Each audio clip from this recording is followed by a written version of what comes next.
नमस्कार, आप देख रहे हैं न्यूज इंडिया। आपके साथ मैं हूं चारुल शर्मा। शुरुआत करते एक बड़ी खबर के साथ। बद्रीनाथ हाईवे पर अचानक से चट्टान आकर गिर गई है। बाल बाल बचे रास्ता खोलने वाले मजदूरों पर अचानक से भर भराकर गिरे हैं बोल्डर। बड़ी खबर आपको बताई जा रही है किस तरह से पहाड़ों पर जाना इस वक्त खतरनाक हो सकता है। जान बचाने के लिए मजदूरों को इधर उधर भागना पड़ा। पाताल गंगा में भूस्खलन से दरअसल ये हाईवे जो है वो बंद था। इसे खोलने के लिए मजदूर वहां पर पहुंचे थे, लेकिन अचानक से भर भरा कर बोल्डर वहां पर गिरने लगे। देखिए तस्वीरें, आप देखिए।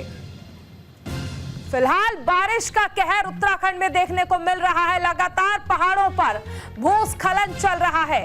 भूस्खलन से बद्रीनाथ हाईवे तीसरे दिन भी बंद है। बद्रीनाथ हाईवे खोलने में जुटे मजदूरों के ऊपर अचानक से भरभराकर बोल्डर आकर गिरने लगे।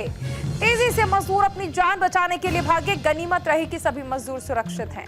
जरा सी देरी मजदूरों की जिंदगी पर भारी पड़ सकती थी। यहाँ दोनों तरफ लगभग 3000 यात्री फंसे हुए हैं। रात हाईवे पर अपने वाहनों में गुजारनी पड़ रही है। सेना के लिए उनके रात के भोजन का प्रबंध भी किया गया है। सीमा संगठन की टीम हाईवे पर आए विशालकाय चट्टानों को विस्फोट करके तोड़ने के साथ ही पहाड़ी काटकर आवाजाही के लिए रास्ता तैयार कर रही है। अनुज हमारे साथ जुड़ गए हैं। अनुज, देखिए ये पूरा मामला, बारिश से हम ये तो देख रहे हैं कि स्थिति किस कदर खराब है, लेकिन यहाँ पर सवाल उन 3000 यात्रियों का भी है जो इस प्राकृतिक आपदा के कारण फंस गए हैं। बिल्कुल चारुल, जिस तरीके से लगातार पूरे प्रदेश में, पूरे पहाड़ में भूस्खलन की घटनाएं देखने को मिल रही, वहीं कल जोशीमठ के पास एक पूरा पहाड़ भरभरा करके गिर गया, जिससे जो है टनल का जो बहाना था वो बंद हो गया था। इसको लगातार 58 घंटे लगे उस टनल को साफ करने में, वहां से बोल्डर हटाने में, वहां से जो पहाड़ का मलबा गिरा था उसको हटाने में। जेसीबी तो कैन मशीन, सारी मशीनें वहां पे लगा दी गई। उसके बावजूद जहां पे मलबा गिरा था वहां पे कई मजदूर भी काम कर रहे थे। आज की घटना ये है कि जब मजदूर वहां काम कर रहे थे तो पीछे से बड़ा सा बोल्डर आकर के गिर गया सड़क पे।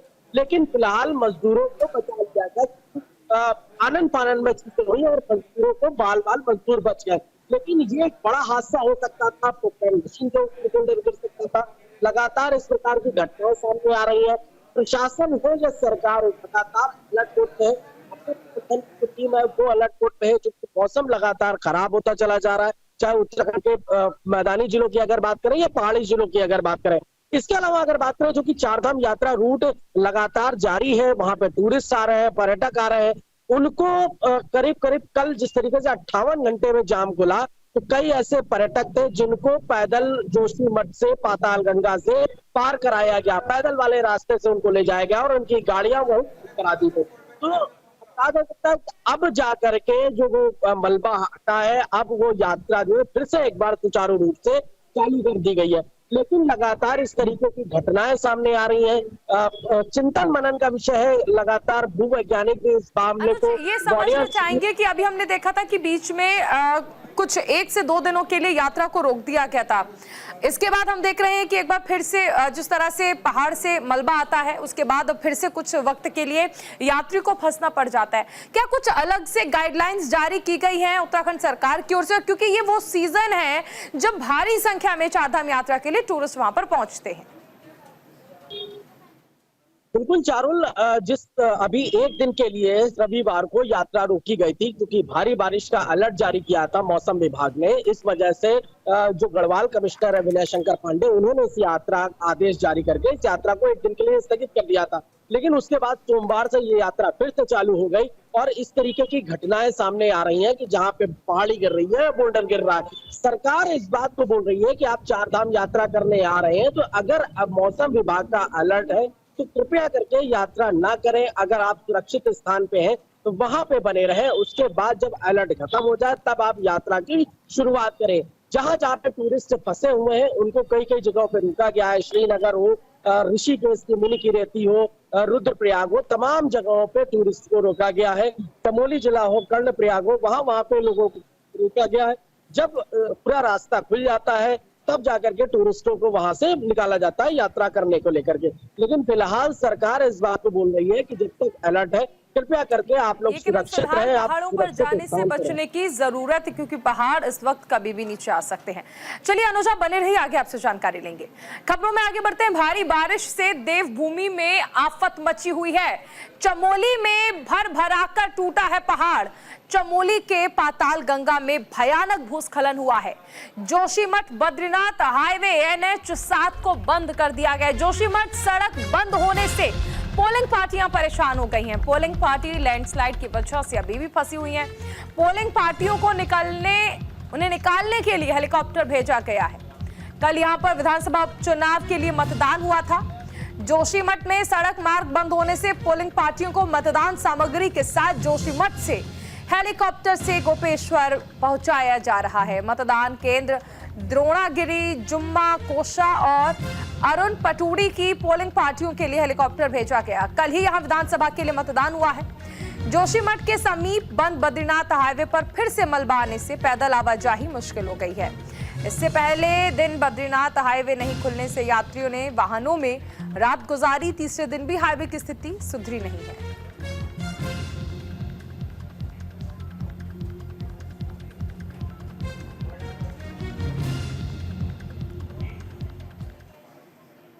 तो भारी बारिश, भूस्खलन, पहाड़ और दरकती धरती। उत्तराखंड में बारिश से भारी नुकसान हो रहा है। चमोली में पहाड़ एक बार फिर से भर कर गिर गया है।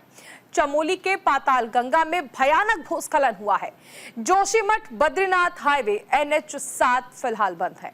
उत्तराखंड में 325 छोटी बड़ी सड़कें हैं जिन्हें बंद कर दिया गया है। सीएम धामी ने बाढ़ प्रभावित इलाकों का सर्वेक्षण किया। अधिकारियों को ठोस कदम उठाने के निर्देश दिए।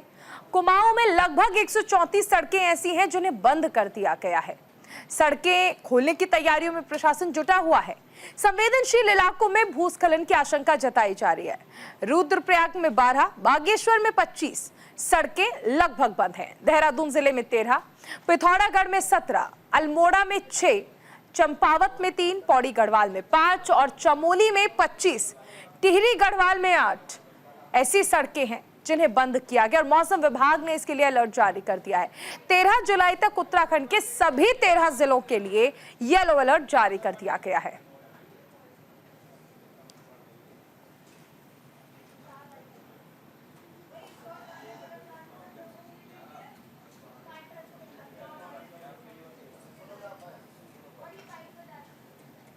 तो फिलहाल पहाड़ों पर जाना खतरनाक साबित हो रहा है। अनुज अवस्थी हमारे साथ बने हुए हैं। अनुज, देखिए जिस तरह से हम देख रहे हैं कि कल विधानसभा उपचुनाव भी हुआ था। पोलिंग पार्टियों को हेलीकॉप्टर से लेकर जाया जा रहा है और ऐसे में ये कहा जा सकता है कि पहाड़ों पर फिलहाल स्थिति अच्छी नहीं है। बिल्कुल चारुल, कल जिस तरीके से उपचुनाव हुआ तो जोशीमठ में जो पोलिंग पार्टियां थी जो रवाना हो रही थी, वहां पे भारी भूस्खलन के कारण रास्ता बंद हो गया था, जिसके कारण चमोली का जो प्रशासन है उसने हेलीकॉप्टर भेजा और हेलीकॉप्टर से जो पोलिंग पार्टियां थी उनको गोपेश्वर ले जाया गया, क्योंकि गोपेश्वर हेडक्वार्टर है जहाँ पे सारे सरकारी विभाग है। वहां पे उन पोलिंग पार्टी को ले जाया गया। पहाड़ों की अभी स्थिति, मैंने जैसे पहले भी बताया कि अभी स्थिति सही नहीं है। थोड़ा सा पहाड़ रुक करके यात्रा करें या थोड़ा सा पहाड़ों की तरफ जो रुक कर रहे हैं लोग थोड़ा सा रुक करके करें, क्योंकि इस समय लगातार बारिश और भूस्खलन लगातार जारी है पूरे पहाड़ में।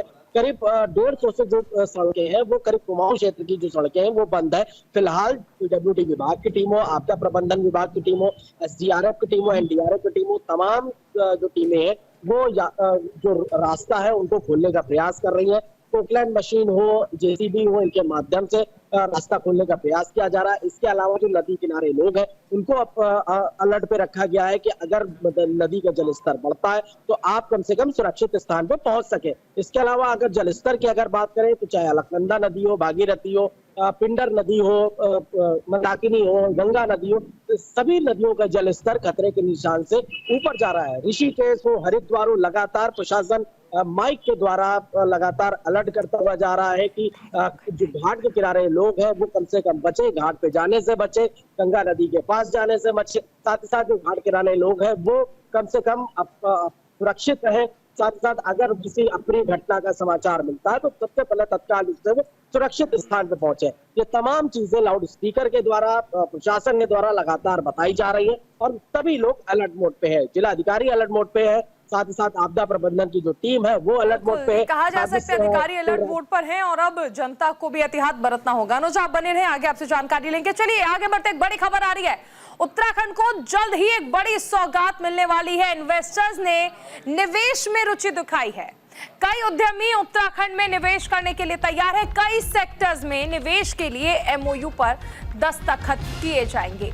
एजुकेशन सिटी बनाने का रास्ता जल्द ही साफ हो जाएगा। स्वास्थ्य के क्षेत्र में भी एक नया आयाम मिलने जा रहा है। तो उत्तराखंड की धामी सरकार प्रदेश के विकास के लिए लगातार काम कर रही है। मुख्यमंत्री पुष्कर सिंह धामी ने पिछले दिनों कई उद्यमियों से मुलाकात की थी, जिसमें कई उद्यमियों ने उत्तराखंड में उद्योग लगाने के साथ कई सेक्टर्स में निवेश पर एमओयू किए। इसके साथ ही अब जल्द ही उत्तराखंड में एजुकेशन सिटी बनाने का भी रास्ता साफ होता नजर आ रहा है। देखिए, पहला बात तो ये है कि उत्तराखंड के अंदर हेल्थ सेक्टर में, एजुकेशन सेक्टर में बहुत स्कोप है, क्योंकि उत्तराखंड को एक एजुकेशन स्टेट के रूप में भी पूरे देश के लोग देखते हैं। तो निश्चित तौर पर यहाँ पर काफी मौके हैं जो एजुकेशन सेक्टर में जाना चाहते हैं। तो जो निवेश हो रहा है उसमें एजुकेशन सेक्टर में लोगों ने उत्सुकता दिखाई है, तो हम उसके लिए एक इंफ्रास्ट्रक्चर खड़ा करने का प्रयास कर रहे हैं ताकि लोग आए और एजुकेशन सेक्टर में इन्वेस्ट करें, जिससे कि हमारे यहाँ जो शैक्षणिक क्षेत्र है उसमें की गुणवत्ता बढ़े और साथ में रोजगार का अवसर भी उपलब्ध हो। अनुज हमारे साथ बने हुए हैं। अनुज, देखिए इन्वेस्टर्स रुचि दिखा रहे हैं प्रदेश में निवेश के लिए, लेकिन फिलहाल जो हम स्थिति देख रहे हैं, ऐसे में ये स्थिति कहीं ना कहीं कश्मकश में ना हो जाए, क्योंकि प्राकृतिक आपदा से हमेशा घिरा रहता है उत्तराखंड। बिल्कुल चारुल, जिस तरीके से मुख्यमंत्री लगातार उत्तराखंड में विकास और निवेश की बात लगातार कर रहे हैं, इन्वेस्टर समिट भी कराएगा इसी की तर्ज पे। अब राजधानी देहरादून को एक एजुकेशन हब के रूप में डेवलप करने के लिए लगातार प्रयास किए जा रहे हैं। बीजेपी की तरफ से, सरकार की तरफ से या मुख्यमंत्री की तरफ से जो इन्वेस्टर आए हुए थे, उन्होंने अब निवेश की इच्छा जरूर जताई है, लेकिन इच्छा हरिद्वार और उधम सिंह नगर या देहरादून में जताई है। इसके अलावा पहाड़ों की अगर बात करें तो पहाड़ों में थोड़ा सा ना कुछ, क्योंकि जिस तरीके से प्राकृतिक आपदाएं आ रही हैं, इसी को देखते हुए जो इन्वेस्टर्स है वो पहाड़ों का रुख कम करना चाह रहे हैं, जो मैदान के जिले उसमें रुख करना चाह रहे हैं, क्योंकि देहरादून पहले से एजुकेशन हब रहा है और इसको एक स्मार्ट एजुकेशन हब बनाने के लिए लगातार कवायद जारी है, जिसके को लेकर के जो इन्वेस्टर्स है वो अब एमओयू साइन भी करेंगे और एमओयू साइन के बाद यहाँ पे सरकार उनको जमीन मुहैया कराएगी। जमीन के साथ साथ वो यहाँ पे एक एजुकेशन हब भी बनाना चाहेंगे, तो चाहे स्वास्थ्य के क्षेत्र में हो या शिक्षा के क्षेत्र में हो, दोनों के लिए एजुकेशन हब बनाने के लिए मुख्यमंत्री लगातार पहल भी कर रहे हैं और इन्वेस्टर्स भी आ रहे हैं। जी चारू। चलिए, शुक्रिया अनुज इस तमाम जानकारी के लिए। आगे बढ़ते हैं। देहरादून में बीजेपी की अहम बैठक 14 और 15 जुलाई को यह अहम बैठक होनी है। बैठक में पार्टी की रणनीति पर चर्चा की जाएगी। मीटिंग में करीब 1200 पदाधिकारी शामिल होंगे। जनता का अभिनंदन कार्यक्रम का आयोजन किया जाएगा। लोकसभा में जीत के लिए बीजेपी जताएगी लोगों का आभार। तो लोकसभा चुनाव संपन्न होने के साथ ही बीजेपी अपने अपने कार्यक्रम की रूपरेखा तैयार कर रही है। इसे लेकर आगामी 14 से 15 तारीख को राजधानी देहरादून में बीजेपी ने प्रदेश के सभी पदाधिकारियों की बैठक का आयोजन किया है। प्रदेश मीडिया प्रभारी मनवीर सिंह चौहान ने बताया कि इस बैठक में पूरे प्रदेश भर से 1200 से ज्यादा पदाधिकारी शिरकत करने वाले हैं। मनवीर सिंह चौहान ने कहा कि उत्तराखंड के लोगों ने बीजेपी को लोकसभा चुनाव में जिताया है। इसके लिए उत्तराखंड की जनता का अभिनंदन कार्यक्रम आयोजित किया जाएगा। साथ ही आगामी दिनों के कार्यक्रम की रूपरेखा इस बैठक में तय की जाएगी।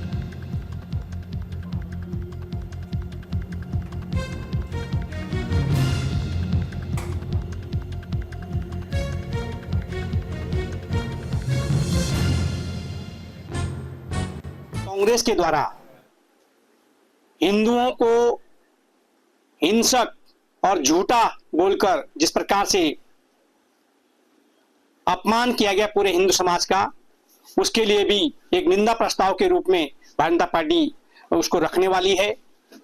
और विभिन्न प्रकार के आगामी कार्यक्रम, चाहे हम निकाय चुनाव की बात करें या भविष्य में होने वाले हमारे पंचायत चुनाव की बात हो, उसको लेकर के भी भारतीय जनता पार्टी की इस बैठक में रणनीति बनाई जाएगी।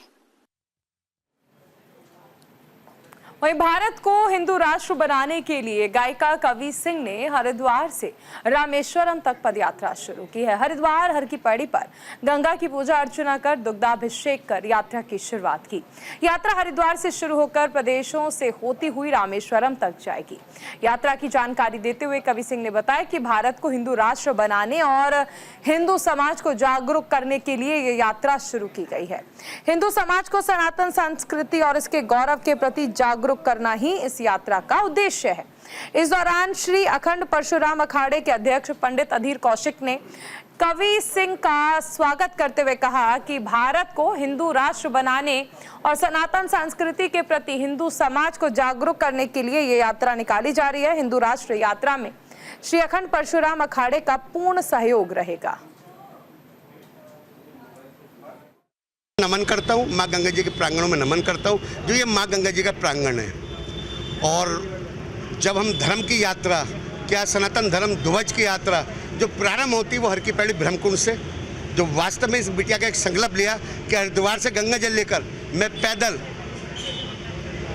गुजरती हुई सबको जगाती हुई और रामेश्वर धाम जाके मैं पूजा करूँगी। और ये जो हरिद्वार से ब्रह्मकुंड का गंगा जल है वहाँ ये रामेश्वर धाम को चढ़ाएंगे। ऐसा संकल्प हर बिटिया के अंदर जागना चाहिए। जय श्री राम सभी देशवासियों को। सबसे पहले तो मैं आह्वान करना चाहती हूँ हिंदुस्तान के सभी सनातनियों से कि हमारी यात्रा में जुड़ें। जिस यात्रा के बारे में हम आपको कई महीनों से बताने लग रहे हैं, हमारी यात्रा है हिंदू जन जागृति हेतु, जाएगी रामेश्वरम तक। इसकी समय सीमा 6 से बढ़ भी सकती है, 6 माह से कम भी हो सकती है, लेकिन आप सबके योगदान के बिना शायद ये कुछ ही दिन चल पाए। अब आपको ये तय करना है कि हमारी ये यात्रा, ये हिंदू जन जागृति यात्रा, ये ज्वाला कब तक जली रहे। ये सरकारी महकमे में आम जन से होने वाले अव्यवहारिक बर्ताव के खिलाफ आम आदमी पार्टी मुहिम छेड़ने जा रही है। आम आदमी पार्टी के निवर्तमान जिला अध्यक्ष संजय सैनी ने पत्रकारों से बातचीत करते हुए कहा कि सरकारी महकमे में अव्यवहारिक नियम लागू किए जाते हैं जिससे भ्रष्टाचार को बढ़ावा मिलता है। उन्होंने कहा कि आम आदमी पार्टी अब इसके खिलाफ व्यवहारिकता की क्रांति का आगाज करेगी। अधिकारी मनमानी नहीं करते, जो अव्यवहारिक नियम है वो उसको जो है सरकार के संज्ञान में यहाँ अधिकारी लोग नहीं लाते। उनको भी जो व्यवहारिक नियम है जनता के माध्यम से उनके संज्ञान में आता है तो उसको उनके संज्ञान में, अधिकारियों के संज्ञान में उनको लाना चाहिए। देखो अभियान बहुत बड़ा है और धीरे धीरे ही इसमें कार्य होगा, तुरंत तो नहीं होगा। और जनता जागरूक होगी, जनता परेशान है और जनता की आवाज़ उठाने वाला कोई नहीं है। एक तरीके से इस अभियान के माध्यम से जो हमारे व्यापारी भाई हैं, व्यापारी भाई ज़्यादा त्रस्त हैं, हर डिपार्टमेंट में त्रस्त हैं व्यापारी भाई। तो एक तरीके से ये मिडिल क्लास लोगों की, जो अमीर लोग हैं उनको कोई फ़र्क नहीं पड़ता, पैसे उन्होंने यहाँ से लेने हैं उधर दे देने हैं। गरीब, जो बहुत ही गरीब लोग हैं, उनका बिजली पानी के अलावा इस चीज़ से संबंध नहीं है। लेकिन जो मिडिल क्लास लोग हैं और व्यापारी लोग हैं उनसे संबंधित ये मुद्दा है और उनकी बात हम उठाएंगे और सरकार के सामने लाएंगे। लक्सर के अकोढ़ा गांव के जंगल में गुलदार दिखने से ग्रामीणों में दहशत है। किसानों ने खेतों में गुलदार को देखते ही वन विभाग को सूचना दी। वन विभाग ने ग्रामीणों की मदद से दोनों गुलदारों को ढूंढने का प्रयास किया, लेकिन कोई कामयाबी हाथ नहीं लगी।